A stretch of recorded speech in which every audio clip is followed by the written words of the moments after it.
¿Cuál es el papel de las mujeres, en su opinión, para la transformación digital? Pues una pregunta muy interesante y muchas gracias. Yo creo que el papel de la mujer en el mundo de la tecnología y en cualquiera de las posibilidades que tenemos en la vida es el mismo. Aprender a darnos el valor que tenemos y mostrar la capacidad que tenemos. Más allá de la formación que tengamos, yo creo que esto no se trata de enfrentarnos hombres contra mujeres. Somos exactamente igual de valiosos como seres humanos y lo que hay que demostrar es que tenemos capacidades y competencias iguales o superiores en algunos casos, como en otros momentos puede ser lo contrario.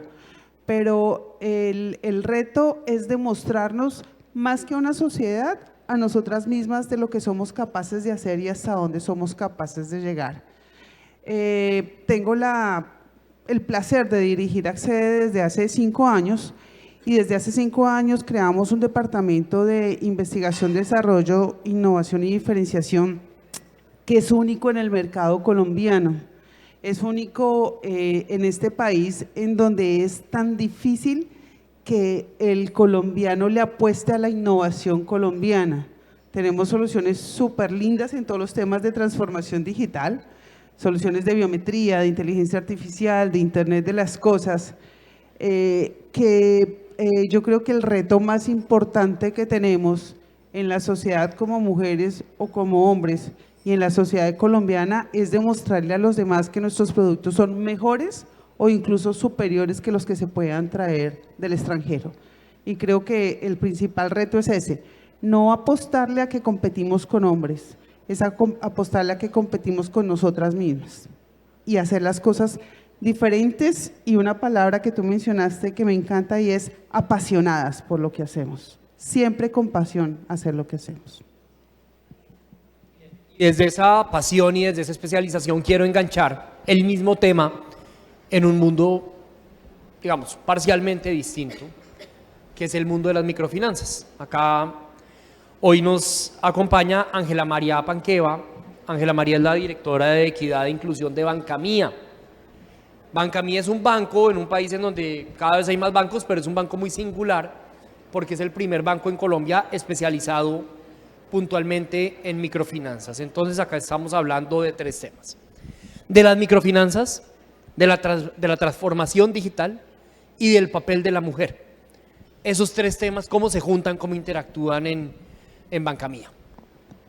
Bueno, ese arroz con mango. Acá les voy a explicar. Yo quiero, primero que todo, hacer un llamado a todos los jóvenes, hombres y mujeres que están en este auditorio, para que realmente se vayan hoy con un mensaje claro de por qué el mundo está hablando tanto de la tecnología, de la revolución digital, de la digitalización y de la innovación. Y yo creo que la primera respuesta que nos debemos dar como humanidad es justamente cómo la tecnología contribuye a un fin último, y es justamente el bienestar, el bien común de todos. Cómo la tecnología y la innovación se convierten en una herramienta importante para generar bien, para generar soluciones para nuestro bienestar, para nuestra salud, para nuestro desarrollo económico y para la productividad de nuestro país, como han explicado mis compañeras de panel. Y en ese camino, pues quiero contarles que Bancamía es un banco especializado en microfinanzas. Eso significa que es un banco de desarrollo social que incluye financieramente a personas, en su mayoría microempresarios y microempresarias, excluidos de la banca tradicional. Nosotros incluimos a personas que están mayoritariamente en un 87% en condiciones de vulnerabilidad económica desde el punto de vista de sus ingresos. Eso significa que son personas que en muchos casos están en condición de pobreza.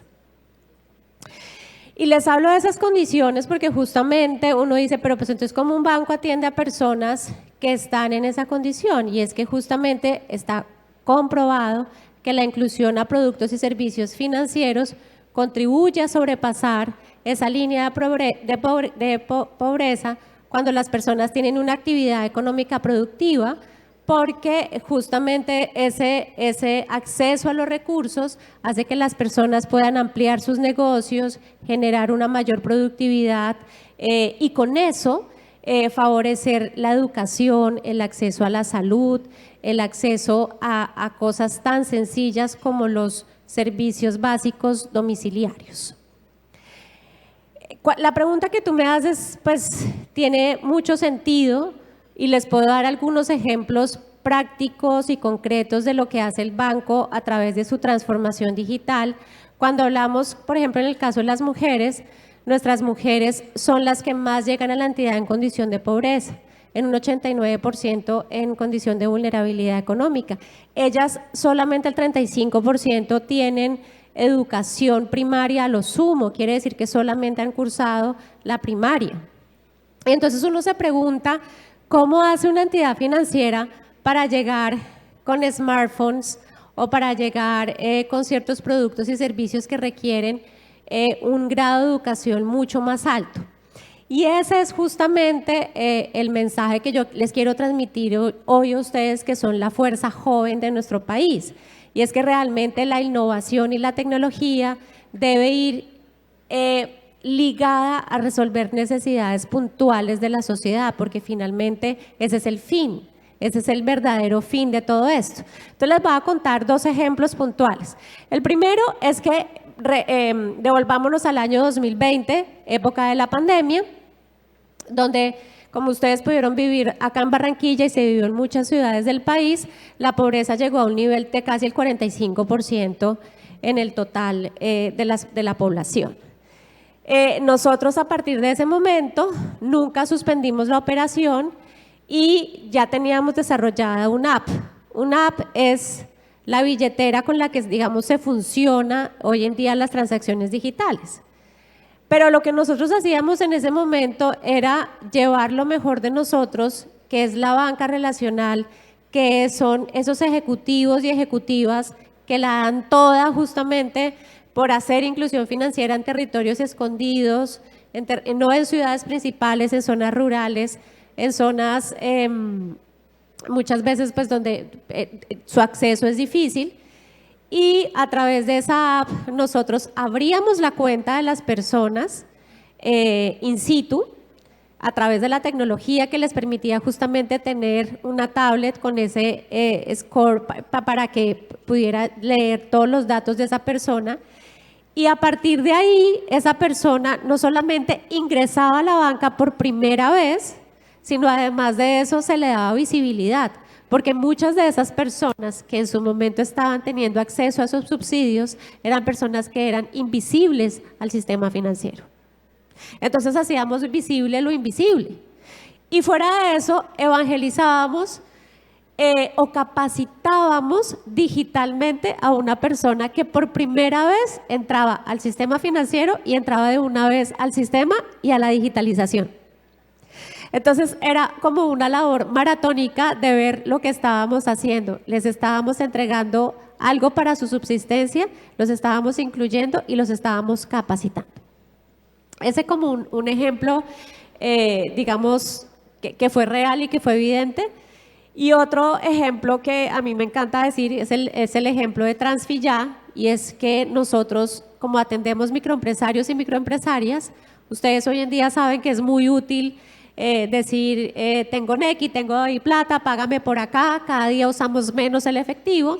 Imaginemos estas personas que nosotros estamos atendiendo, cómo a partir del uso de la app ya pueden transferir con todo un modelo de transferencias dinero utilizando solamente el número de su celular, independientemente de que se tenga o no cuenta en cierta entidad financiera, porque Transfilla es un ecosistema transaccional de transferencias que tiene detrás a muchos bancos, a la mayoría de bancos de Colombia, en donde por el solo hecho de tener número celular ya las personas pueden acceder al banco, a la plataforma del banco y hacer sus pagos directamente a la línea telefónica, y esos pagos le llegan directamente a la cuenta del diferente banco que tenga. Entonces todo esto que les cuento es justamente para ver que la inclusión financiera es mucho más allá que entregar un crédito, que abrir una cuenta de ahorros, es cómo llevamos realmente a las personas facilidades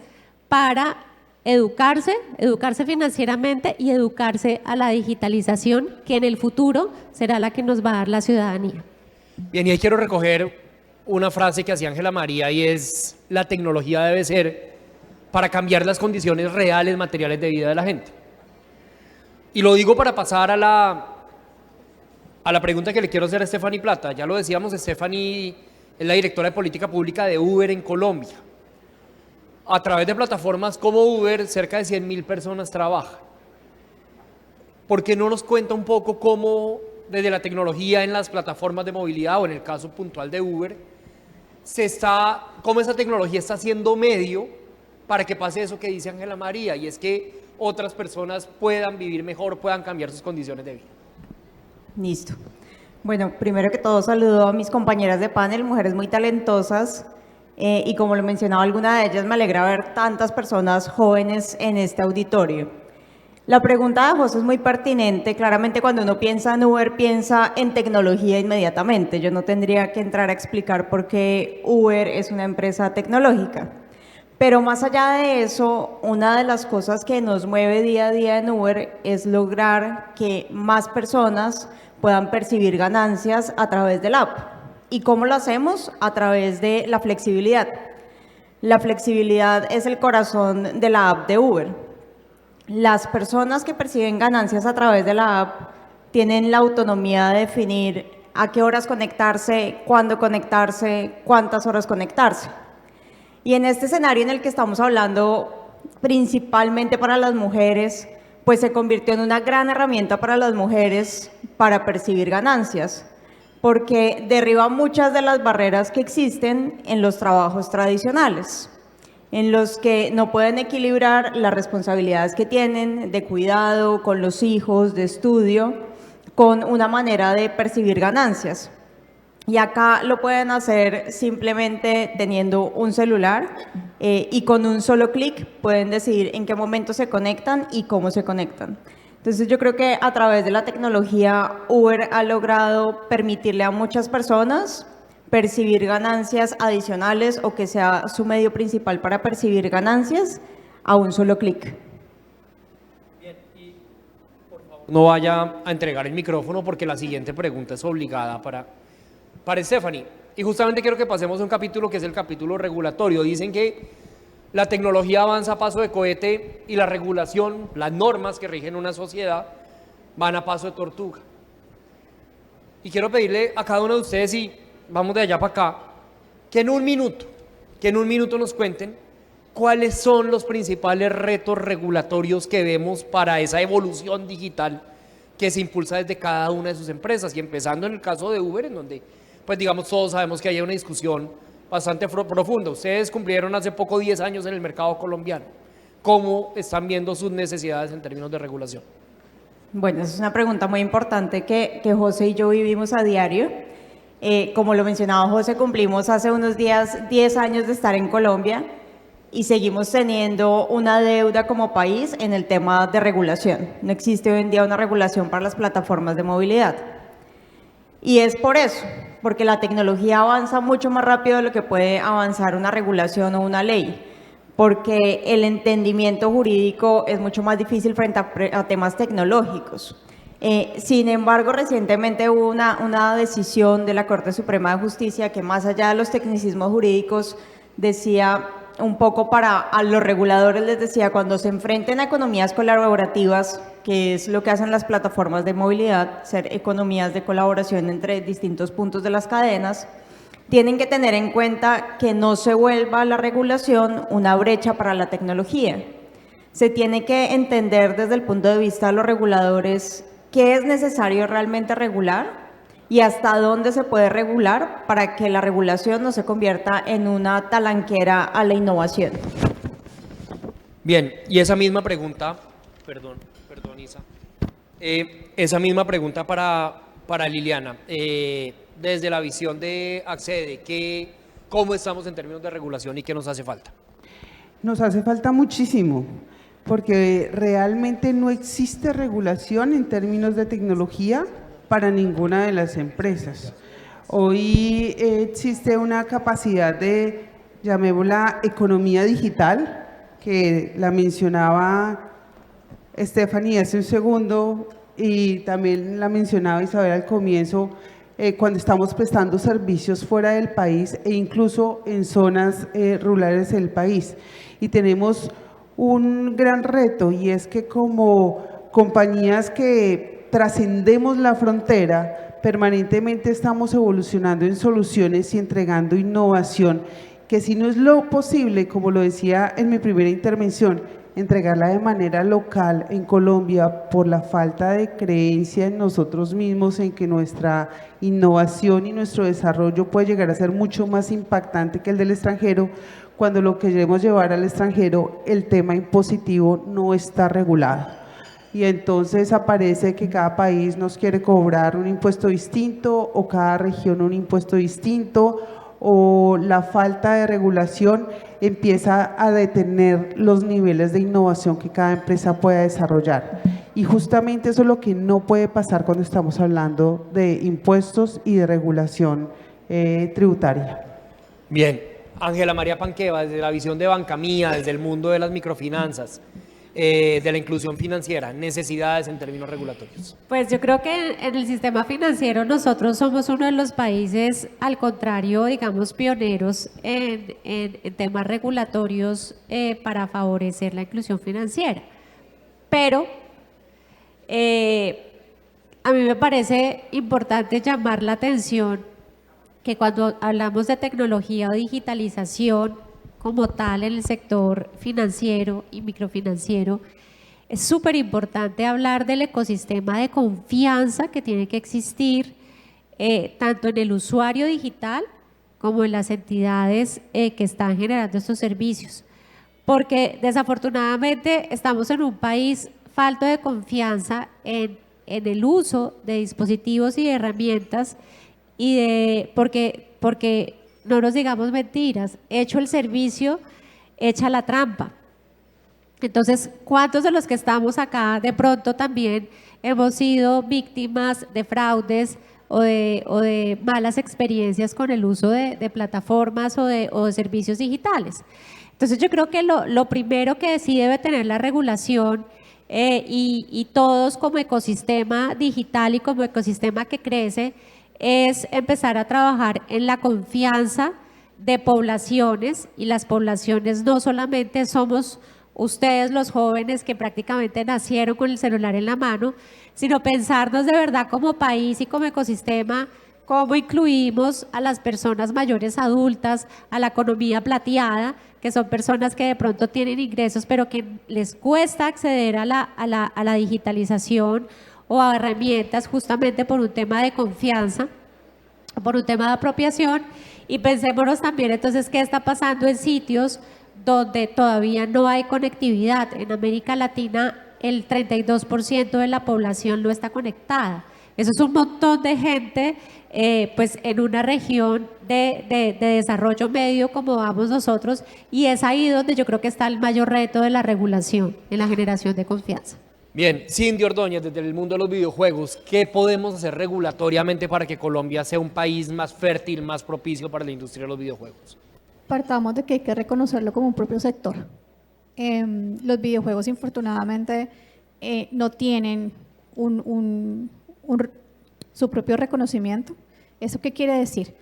Ni siquiera contamos con un código SIU que nos reconozca como sector, y de ahí en adelante parte todo. No se pueden generar políticas públicas que impacten apropiadamente el sector, no se puede financiar apropiadamente el sector, no hay una regulación tributaria que realmente aplique a nuestro sector, porque nosotros no desarrollamos solo software, pero tampoco somos exclusivamente creativos, somos una mezcla de ambos, y para eso se requiere que en los videojuegos se reconozca como lo que es, como su propia vertical y como por su propio track, para que realmente se pueda incluso empezar a hablar de regulación, más allá incluso de otros temas más profundos como es el tema de propiedad intelectual. Bien. Bueno, yo me podría extender un montón, pero quiero respetar el tiempo. Yo creo que hay retos importantes en materia de regulación y los voy a hablar de manera general. Uno es que la regulación sea oportuna. Entonces, por ejemplo, en negocios como el que tenemos en este momento, que es la apuesta del uso del hidrógeno para el proceso de transición energética, pues tenemos que tener una regulación que permita que yo pueda escalar esos usos que pueden llegar a ser casos de negocio. Europa, les contaba que yo acabo de llegar de analizar y revisar con empresas en España toda esa apuesta que tienen en materia de uso de hidrógeno para la transición energética. Pues allá llevan 25 años preparándose como país para que esto hoy día sea una realidad y por eso pues obviamente son de los países más actualizados y más desarrollados y que más ha desarrollado este elemento como uno de los principales en los temas de descarbonización y transición energética. Tenemos que empezar a hablarlo aquí. No podemos esperar hasta que ya estén los casos de negocio o hasta que ya yo tenga los servicios o los prototipos tecnológicos que me financien mis modelos de negocio con hidrógeno para poder empezar en la regulación. Tiene que ser oportuna. En segundo, tiene que ser eficiente. El marco regulatorio tiene que suplir esas necesidades para escalar esos nuevos negocios. ¿Qué pasa cuando ya yo lo tengo y evidentemente la regulación no me deja probarlo? ¿Qué pasa si yo ya tengo una embarcación de bajas emisiones con el uso de hidrógeno y no lo puedo poner a andar porque sencillamente no tengo la regulación o la regulación que está pues sencillamente no va de acuerdo a los modelos de negocio que voy a aplicar? Pues no es eficiente. Tiene que ser suficiente. Y eso es un dicho que tenemos aquí en la costa, es que ni tanto que queme al santo ni poco que lo alumbre. Tiene que ser suficiente. Y por supuesto, y no menos importante, pues tiene que ser y hablando nosotros aquí de equidad, tiene que ser equitativo. Y eso es lo más, lo dirás tú evidentemente que tienes toda la experiencia del mundo cuando fuiste parte del principal órgano de regulación en Colombia, pues no puede generar cargas difíciles o desiguales para los actores. Pues tiene la regulación que impactar de manera equitativa, no igualitaria, de manera equitativa a todos los actores y de esa manera con esto no llegar a restringir o limitar algunas apuestas del sector privado o del sector público. Y por supuesto, para que esto sea una realidad, tiene que seguir la empresa privada participando de estos procesos regulatorios. No puede quedarse al margen, porque es precisamente la empresa privada la que genera la experiencia para el escalamiento de esos procesos que necesitan unos marcos regulatorios oportunos, eficientes, suficientes y equitativos. Bien, gracias Isabel. Seguimos acá en el panel sobre economía y negocios digitales de Womanize Latam y estamos acá con 5 panelistas maravillosas del mundo de la tecnología, expertas en sus temas y hasta ahora hemos hablado de 2 temas, de transformación digital y hemos hablado también de regulación. Y vamos a pasar ahora a un tema, es el último tema de este panel y creo que es un tema que a todos nos está causando muchas preguntas, emoción, intriga también, pero vemos como que es algo que empezó hace algunos años, pero que tiene un potencial enorme, pero todavía no sabemos bien hacia dónde va. Y es el tema de la inteligencia artificial. Yo creo que levanten la mano acá quienes han usado alguna vez una herramienta como ChatGPT o alguna herramienta de inteligencia artificial. Casi todos y no todos. Pero también todos tenemos unas expectativas enormes, también temores sobre lo que viene con eso, pero queremos traer eso a valor presente. Por eso quiero aprovechar acá a estas panelistas en este bloque, que es el bloque final del panel, para preguntarles por la experiencia que cada una ha tenido en su empresa con el uso de la inteligencia artificial. Y entonces, vamos a arrancar por la mitad con Ángela María, aleatoriamente, en el caso de Banca Mía, ¿qué papel está jugando la inteligencia artificial? Y luego vamos con Cindy y con Liliana. Bueno, gracias. Volviendo a la primera pregunta, ¿cómo la inteligencia artificial contribuye al bien común de todos y de todas? Y yo les quiero contar rápidamente en un banco de desarrollo social como en Banca Mía qué estamos haciendo a través de la inteligencia artificial. Recientemente el secretario general de Naciones Unidas de Meteorología explicaba que en el mundo durante las próximas 4 décadas que vienen pues se están exacerbando los fenómenos climáticos como sequía, lluvia, inundaciones, incendios forestales entre otros que ustedes conocen. Uno como banco especializado en el desarrollo de los microempresarios y de las personas vulnerables, pensamos qué hacer y por eso dentro de nuestra estrategia de sostenibilidad empezamos a construir en alianza con varias aseguradoras seguros paramétricos que aseguran las cosechas de los campesinos y las campesinas que están, como ustedes saben, en las faldas de las montañas, que cuando una sequía llega o cuando una inundación llega, estas personas pues, prácticamente no solamente pierden sus casas, sino pierden su trabajo, pierden su sustento y eso no se recupera de la noche a la mañana. Entonces nosotros creamos seguros paramétricos en alianza con las aseguradoras y esos seguros paramétricos operan a partir de los radares de los satélites que están en nuestra atmósfera. Esos seguros paramétricos lo que hacen es que hacen un estudio de suelos, de acuerdo, además Colombia es un país multisuelo, entonces los satélites lo que empiezan a hacer es a mapear toda la variedad de suelos que tiene nuestro país, lo hacen por cultivos y cruzan esa información a través de inteligencia artificial con todo lo que les suministra el SIGAD, que es la entidad que, digamos, tiene todo el control meteorológico del país. A partir de esos análisis que se hacen de la inteligencia artificial y de la información que va botando los satélites, nos va contando a nosotros cómo puede ser efectivamente viable o no una cosecha. ¿Qué tanto riesgo tiene ese campesino o esa campesina para el cultivo o la recolección de productos? Que eso es muy importante ver, porque no es que estamos asegurando a la región Caribe, sino estamos asegurando los cultivos de papa, los cultivos de yuca, los cultivos de maíz. Entonces, todo esto se hace hoy en día a través de la inteligencia artificial y del uso adecuado de los satélites. Y esto pues sin duda es muy importante porque no estamos hablando solamente del sustento de esas familias, sino pues estamos hablando del campo y de la sostenibilidad alimentaria, de nuestra seguridad alimentaria. 2 datos para cerrar. Cuando vuelva a ocurrir un fenómeno climático como una inundación o una sequía, piensen en estos 2 datos que les voy a regalar para irse. Cuando existe una inundación, una mujer tiene 14 veces más probabilidades de morir que un hombre. Y les voy a decir por qué. Porque las mujeres no nos enseñan a nadar cuando somos chiquitas. Las mujeres pobres y vulnerables no saben nadar y por eso tienen 14% más de probabilidades de morir. Y otro segundo dato, para que vean cómo todo influye, y es que en las regiones de África, los seguros fueron un elemento muy importante para el desarrollo de las mujeres y las niñas, porque cuando habían sequías y las mujeres iban a caminar durante varias horas para traer agua y para conseguir agua, eran víctimas de violencia de género, eran violadas y maltratadas.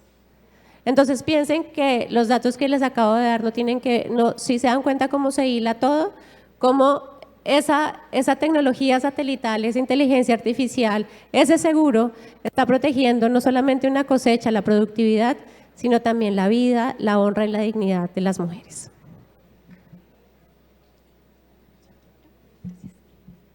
Bueno, inteligencia artificial generativa. Dentro de los videojuegos es algo que en este momento estamos usando en etapas de preproducción principalmente. Sabemos que el gran miedo es si esto va a reemplazar en algún momento a los generadores de contenido. Llámense artistas conceptuales, modeladores 3D. Sin embargo, en la industria, tanto localmente como a nivel mundial, estamos de acuerdo en que realmente no vemos un cambio importante en la empleabilidad, en las personas que producen estos assets, porque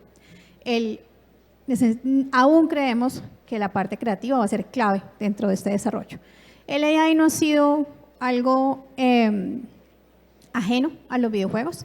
Quienes conocen del pipeline y del desarrollo saben que básicamente los NPCs son AI, ¿no? Siempre, desde hace muchísimos años, hacen parte de los videojuegos como tal. Sin embargo, con el AI generativo, sí, de unos 5 o 8 años esperamos que pase de la fase de preproducción a ser parte de los pipelines en producción, e incluso también que cambie un poco las experiencias en storytelling, por ejemplo, ¿no? Como que la inmersión y las decisiones realmente del jugador dentro de lo que se hace en un modo historia, por ejemplo, puedan acercarse más, impactarse más y predecir mejor la experiencia que quiere tener el jugador. También en otros pipelines dentro de otros pipelines de desarrollo, sí estamos explorando un poco con las AIs en cómo podemos hacer el proceso de pitching un poco más rápido o en cómo podemos probar mecánicas de juego también más efectivamente, ¿no? Como minimizar los tiempos de desarrollo es lo que realmente vemos que dentro de la industria va a estar el impacto, más allá de que reemplace o que esto vaya a significar minimizar el componente creativo, porque definitivamente eso hacia allá no es donde vemos que se está moviendo, pero sí buscamos es eficiencia en tiempos, ni siquiera en costos. También dentro de muchos análisis que hemos revisado y que hemos leído, no está realmente que vaya aún a minimizar el impacto en costos. Un videojuego AAA puede costar $1 billón y no vemos que realmente eso vaya a cambiar en el mediano plazo, pero sí ser más efectivos en los pipelines y minimizar también la manera en la que se prueban mecánicas de juego. Ahí es donde vemos realmente nosotros el uso del AI generativo.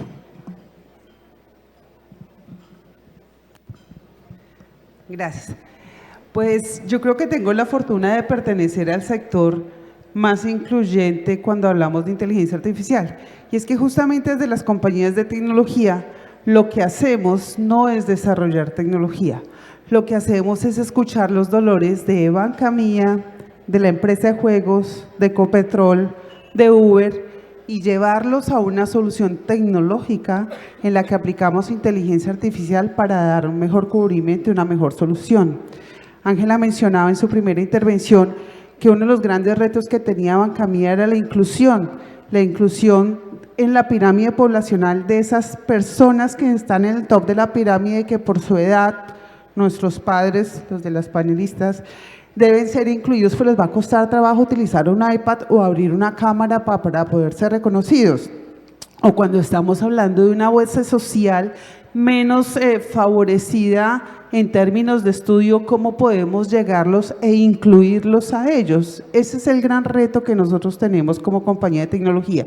Y con las soluciones de inteligencia artificial logramos llegar a toda esa pirámide poblacional y llegar a toda esa base social. En el caso de Stephanie, cuando nos hablaba de Uber, es cómo le entregamos soluciones basadas en inteligencia artificial para seguridad del conductor y de nosotros los usuarios. Todo el tiempo estamos escuchando los riesgos que hay alrededor de una persona que se subió al Uber, no se sabía si le pasó o no le pasó algo, que el conductor o fue el usuario o le pasó algo al conductor. Nosotros escuchamos los dolores y solucionamos esos problemas. Para la industria de los videojuegos, cómo creamos algoritmos que sean mucho más eficientes y que en vez de tener que estar repitiendo permanentemente un desarrollo, automaticemos esos desarrollos y generemos soluciones más rápidas y eficientes. En una operación como la de Ecopetrol, cómo automatizamos procesos con inteligencia artificial que les permitan a ellos ser más eficientes en la producción, en la explotación, en la refinación, en cada uno de los temas. En todos ustedes que ahora están acá como estudiantes, que es una cosa súper linda y tal vez no les guste mucho, es como un profesor se puede dar cuenta que ustedes sí o no les están poniendo atención a una clase. Y cómo el profesor, a partir de esos detalles que obtenemos con aplicaciones de inteligencia artificial, puede tomar una decisión inteligente de lo que digo no es interesante, voy a cambiar el tema para que mis estudiantes me pongan atención. Entonces, por eso digo que justamente me tocó el sector más lindo en donde inteligencia artificial no es desarrollar una solución, es escuchar un dolor y cómo con soluciones de inteligencia artificial, con tecnología, damos una propuesta de valor distinta y una solución que impacta realmente de manera positiva, transformando la vida de todos los usuarios en cualquier sector de la economía. Bien, estamos hablando de inteligencia. Adelante, si la van a aplaudir, por favor. Estamos hablando de cómo va el sector privado colombiano en materia de inserción y de uso de la inteligencia artificial. Stephanie, ¿en qué va Uber? Isabel, ¿en qué va Ecopetrol? Y ahí luego hacemos ronda final y terminamos este panel. Steph. Listo.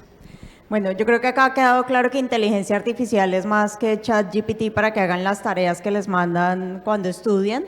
Y en el caso de Uber, ChatGPT no es inteligencia artificial, es algo mucho más allá. Entonces, la inteligencia artificial para nosotros, ¿qué es? Es un aliado en el día a día de lo que hacemos. Y tú lo mencionabas en el tema de seguridad, que era justo el ejemplo que iba a dar de cómo funciona la inteligencia artificial en Uber. Uber tiene 40 herramientas de seguridad en las cuales la inteligencia artificial es la base de eso. Una de esas es que puedan compartir ustedes su trayecto con 5 usuarios. Entonces, alguien los está viendo en real time en dónde se están desplazando. Eso hoy en día no parece novedoso, pero es bastante novedoso. Ustedes también pueden llamar desde la aplicación al 123 si sienten que están en una situación de inseguridad. Adicionalmente, tienen la opción de activar un código PIN que lo dan para verificar que se están subiendo al vehículo que es. Y la que me parece a mí más interesante de todas, y es una de las más recientes, que se llama Ride Check, y es que a través de inteligencia artificial se puede verificar si hay algo extraño en el viaje. Es decir, si hubo una parada inesperada, una parada más larga de lo que uno se imaginaba, o si el vehículo tomó una ruta que no debería ser la indicada. Y en esos casos, la persona recibe un mensaje de la app que le dice, ¿está todo bien? Y ustedes tienen la opción de decir si sí o si no, al usuario y también a la persona que está conduciendo el vehículo, para así garantizar la seguridad de los dos. Entonces, inteligencia artificial es un aliado en todas las áreas que uno se pueda imaginar. Es algo que no es tan novedoso como lo vemos hoy en día, solo que ahora tiene un nombre de pronto más rimbombante, pero al final es la tecnología puesta al servicio de las empresas, de los estudiantes, etcétera. Bueno, para Ecopetrol la inteligencia artificial es muy importante. Tanto es así que les comentaba al inicio de mi intervención que el Centro de Innovación de Bogotá va a inaugurar en el primer trimestre del año que viene 3 laboratorios, uno de ciberseguridad, refiriéndonos a la seguridad de las compañías, el otro en temas de 5G, tecnología 5G y XG, y el tercero en inteligencia artificial. Ese laboratorio va a estar dotado de última tecnología y todos los actores que interactúan en la red de Econova pueden ir a materializar esos retos y esos desafíos que tienen las compañías para poder maximizar sus procesos. Entonces es bien interesante porque la inteligencia artificial para una compañía como Ecopetrol tiene 3 líneas importantes o 3 elementos importantes, o 3 retos importantes o desafíos importantes. La personalización, y es cómo con inteligencia artificial podemos tener un relacionamiento mucho más confiable, seguro con nuestros clientes. Y cuando hablo de clientes no solamente hablo de las demás empresas que interactúan con el grupo, sino con la comunidad, con los actores de la comunidad. También tiene un reto en maximizar sus procesos, o sea, cómo los procesos pueden ser efectivos y eficientes utilizando la inteligencia artificial y cómo además ser predictivos para el uso de esas soluciones. Imagínense ustedes si una pérdida en un proceso, en una refinería, pues puede ser costosísimo para la compañía.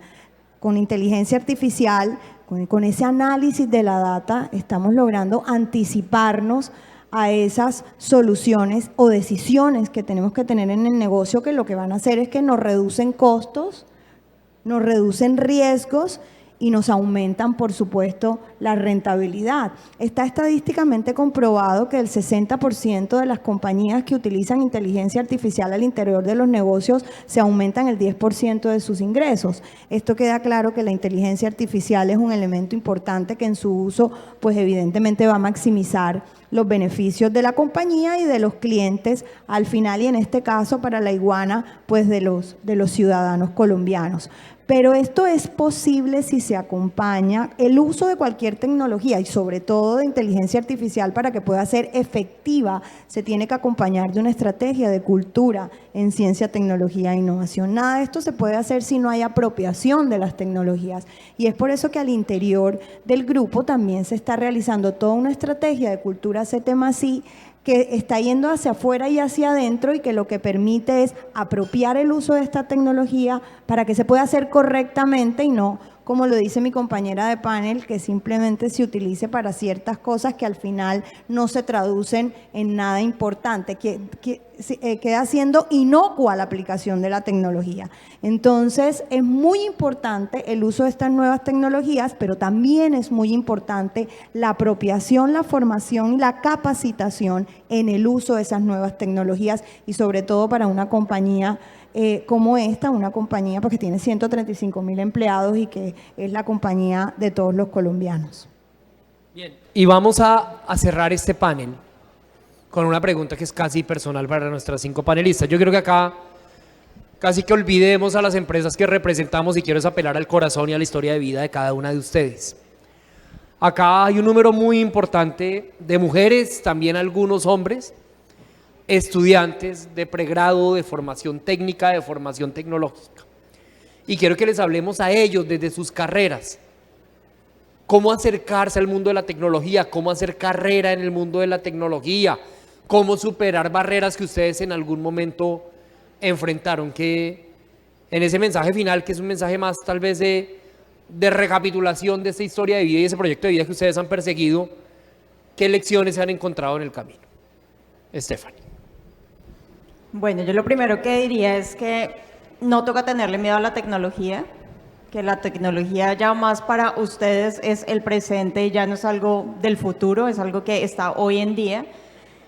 Y mi consejo para los jóvenes, hombres y mujeres, más allá de cómo ingresar al mundo de la tecnología, es cómo ingresar a la vida profesional y a la vida laboral. Yo creo que la mentoría es una herramienta fundamental. Encuentren a alguien que los inspire a ustedes, que ustedes admiren, que los guíe y los ayude a alcanzar metas a nivel profesional. Creo que la mentoría es una de las herramientas que a mí más me ha funcionado en mi vida laboral y en mi vida personal, y ese sería mi consejo para ustedes. Y lo otro es, dejen a un lado las rivalidades y siempre aplaudan y reconozcan los méritos de las otras personas. Eso nos hace aprender y nos hace valorar y nos hace convertir al otro en alguien inspirador. Entonces, ese sería mi mensaje.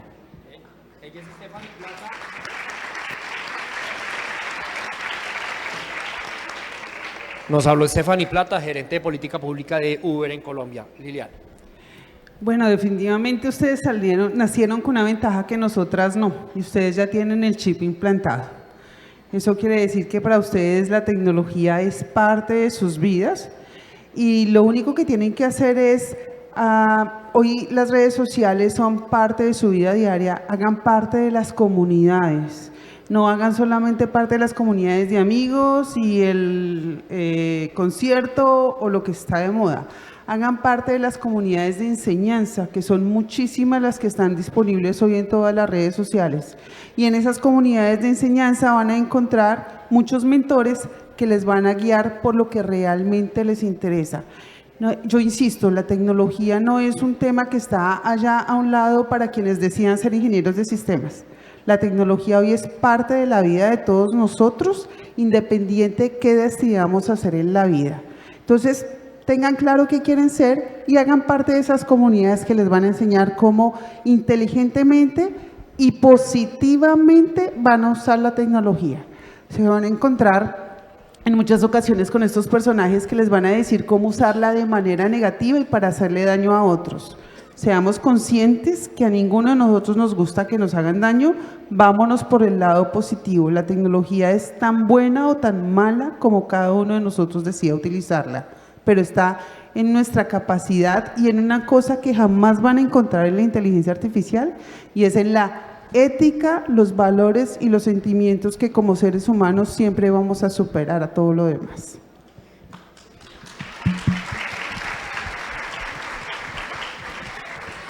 Es Liliana Carreño, presidenta de Accede, gracias por habernos acompañado. Ángela María.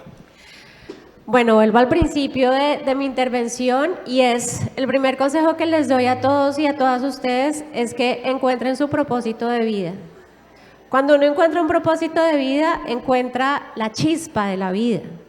Y cuando uno encuentra la chispa de la vida, por más barrera que exista o que haya, siempre habrá algo superior que te mueve y que te impulsa a hacer las cosas mejor. Y en ese camino yo siento y veo que la tecnología es justamente la herramienta que cataliza, que impulsa, que hace que ese propósito sea posible y que ese propósito llegue a más personas, a más impacto.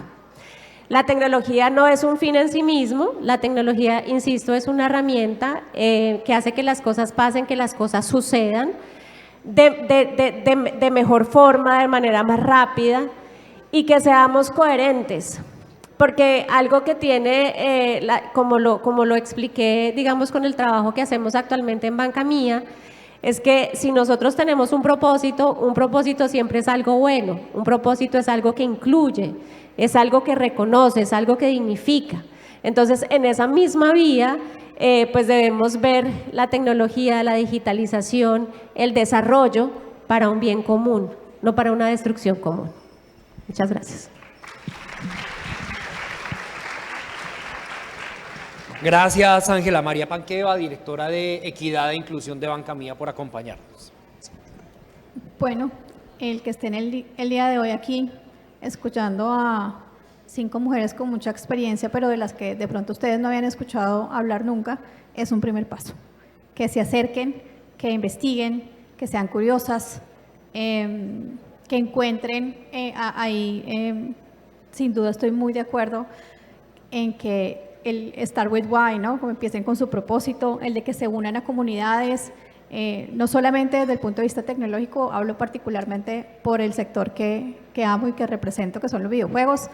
Hay mucho más de lo que ustedes ven que hay fuera del país. Hay muchísimas comunidades en Colombia y en Latinoamérica. Si no lo conocen, si no lo entienden, si no saben, nada más con que entren en la comunidad y empiecen a hacer esas conexiones, esas relaciones, les va a abrir posibilidades y también los va a llevar a entender si son los caminos que quieren elegir. A las chicas hoy y siempre les digo, experimenten, no acepten un no, no tengan miedo y cuando vean vacantes apliquen, una y 1000 veces, porque uno recibe muchos nos en este camino, pero en algún momento va a llegar ese sí, en donde ustedes van a aportar ese valor, donde van a aportar esa creatividad, donde va a llegar ese valor diferenciador agregado que siempre da la mirada de una mujer en cualquier sector, en el tecnológico, en el de videojuegos, en el de microfinanzas, en el de Ecopetrol. Entonces no teman aplicar, no teman aportar su conocimiento porque es súper valioso. Muchas gracias por haber escuchado esto que teníamos que compartirles. Muchas gracias por venir y darse esa oportunidad también.